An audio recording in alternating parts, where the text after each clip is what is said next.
मला चंद्रकांतला विचारायचं आहे, घाटोळी एवढी व्हायरल झाली आणि त्याच्यावरती लोक ज्या पद्धतीनं नाचतात, तुला आलेले अनुभव काय आहेत? तुला लोक येऊन काय सांगतात?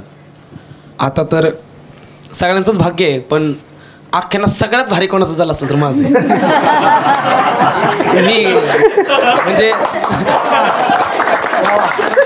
मी आता म्हणजे लहानपणापासून संप्रदायात होतो. आई कीर्तन करायची, वडील गातात, आजोबा गायचे, सगळ्या गोष्टी संप्रदायात होतो. 2-3 वर्ष झालं मी गुरुजींकडं शाहिरीचं थोडं प्रशिक्षण घेतलं, शाहीर देवानंद माळे यांच्याकडे.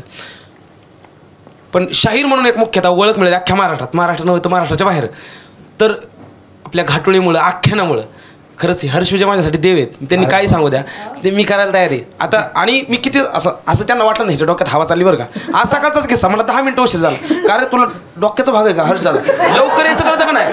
मग हे तुम्हाला सांगा, तुम्ही कितीही मोठं व्हा, इथं आलं ना असं वाटतं नाही आपण इथं राहिलं पाहिजे, हे आपलं चुकतंय. मग हे कायम जाणीव आणि सगळ्या गोष्टी हे खूप महत्त्वाचं आहे. आणि एवढा मोठा अनुभव आला, घाटोळी इतकी व्हायरल झाली, सगळ्या गोष्टी लोक लोटांकन घेतात दादा, एवढं प्रेम करतात.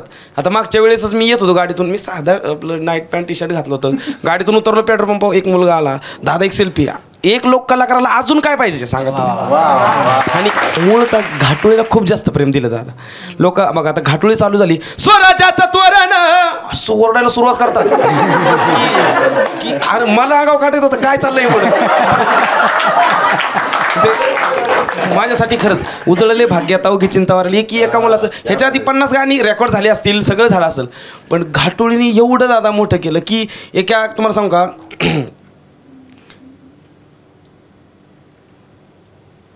मी खूप छोटा होतो, म्हणजे मला असं येतात डोळ्यात, तुम्हाला खरं सांगतो, मी काहीच नव्हतो.